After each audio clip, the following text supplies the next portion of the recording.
Hi friends, எல்லாருமே எதிர்பார்த்துட்டு இருக்க first ODI match Australia versus India நாளைக்கு. ஸோ இன்றைக்கி வந்து பார்த்திங்க அப்படின்னா கேப்டன்ஸோட ஃபோட்டோ ஷூட் நடந்திருக்கு. கப்போட வச்சு எடுத்திருக்காங்க. ஸோ 2 பேருமே வந்து ஃபோட்டோ ஷூட் எடுத்திருக்காங்க. அதில் வந்து பார்த்திங்க அப்படின்னா சுமன் கில்லும் மிச்சல் மார்ஸும் என்ன பேசியிருக்காங்க பார்த்திங்க அப்படின்னா, மிச்சல் மார்ஸ் வந்து சொல்லியிருக்காரு, நான் ரொம்பவே எக்ஸ்பெக்ட் பண்ணிகிட்ருக்கோம். ஏன்னா இந்தியன் க்ரௌட்ஸ் அவ்வளோ வருவாங்க. ஸோ அதுக்கான ரெஸ்பான்ஸும் பயங்கரமாக இருக்கும். ஸோ இவ்வளோ பெரிய க்ரௌடில் விளாட்றதே எங்களுக்கு வந்து சியரப்பாக இருக்கும். ஸோ அது வந்து சூப்பராக இருக்கும் மேட்ச் பார்க்கறதுக்கு. அதேமாதிரி கில் அவர்கள் பேசும்போது சொல்லியிருக்காங்க, மஹிபாய், ரோஹித் பாய், அதுக்கப்புறம் விராட் பாய், இவங்க 3 பேரோட லெகசியும் வந்து எவ்வளோ முக்கியங்கிறது நமக்கு தெரியும். ஸோ ஓடிஐ கேப்டன்ஷிப் எடுத்திருக்கிறதுங்கிறது பெரிய விஷயம். ஸோ அவங்களோட பாதையில் வந்து நானும் பயணிக்கிறேன் அப்படிங்கும்போது சந்தோஷமாக இருக்குது. அதேமாதிரி பார்த்திங்க அப்படின்னா யங் டேலண்ட்ஸ் எல்லாருமே நாங்கள் வந்து ப்ரூவ் பண்ணக்கூடிய இடமும் கூட இது. ஸோ அதனால் வந்து பார்த்திங்க அப்படின்னா இந்த இடத்துல வந்து எப்படி ப்ரூவ் பண்ண போகிறோம், எப்படி இருக்க போகுது அப்படிங்கிறதையும் ஷேர் பண்ணியிருக்காரு.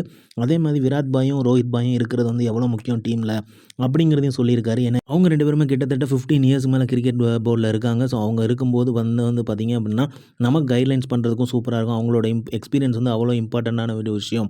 ஸோ அதனால் வந்து கண்டிப்பாக இந்த மேட்ச் வந்து சூப்பராக இருக்கும். ஸோ எப்படி நாங்கள் வந்து பண்ண போகிறோம் அப்படிங்கிறது தான் முக்கியம்.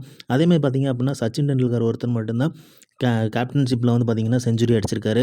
சுப்மன் கில் வந்து அதை வந்து நாளைக்கு நிகழ்த்துவாரா அப்படிங்கிறதையும் எதிர்பார்ப்பு இருந்துகிட்ருக்கு. ஸோ எப்படி மேட்ச் விளாட்றாங்கிறத வெயிட் பண்ணி பார்ப்போம். ஸோ டாப் 3 வந்து வேறு லெவலில் இருக்கும்னு நினைக்கிறேன்.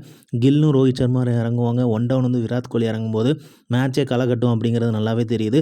ஸோ இப்போ இந்தியன்ஸ் வந்து பார்த்திங்க அப்படின்னா செம்மையான ஒரு ப்ராக்டிஸ் செஷனில் இருந்துகிட்டு இருக்காங்க. நாளைக்கு எப்படி விளாட போகிறாங்க அப்படிங்கிறது ரொம்ப முக்கியம். ஸோ ஒவ்வொருமே ஓடிஐ வந்து வேர்ல்டு கப்பை நோக்கி தான் வந்து இந்த மேட்ச் வந்து நகர்த்தப்படுது. செலக்டர்ஸ்லேருந்து சரி, இந்தியன் ஃபேன்ஸும் சரியுமே இது ரொம்ப எதிர்பார்த்துட்டு இருக்காங்க. ஆஸ்திரேலியா வர்சஸ் இந்தியாங்கிறது அவ்வளோ முக்கியமான ஒரு மேட்சாக பார்க்கப்படுது. ஸோ இந்திய ஓடிஐ வந்து எவ்வளோ தூரம் பண்ண போகிறாங்க அப்படிங்கிற எதிர்பார்ப்புமே இருந்துகிட்ருக்கு. ஸோ எல்லாருமே வந்து பார்த்திங்க அப்படின்னா கண்டிப்பாக வந்து இந்தியன் டீமை வந்து ரொம்பவே எதிர்பார்த்துட்ருப்போம். ஸோ ஆஸ்திரேலியா மண்ணில் போய் அதுவும் ஜெயிக்கிறது அப்படிங்கிறது சாதாரண விஷயம் இல்லை அப்படிங்கிறது நமக்கு நல்லாவே தெரியும்.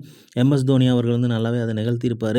ஸோ விராட், ரோஹித் அவங்க காம்பினேஷனில் எப்படி வந்து சம்பவம் பண்ண போகிறாங்க.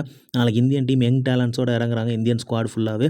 ஸோ எந்த மாதிரியான ஒரு பிளேயை வந்து கொடுக்க போகிறாங்க அப்படிங்கிறது எல்லாருமே வெயிட்டிங்கில் இருக்கும்.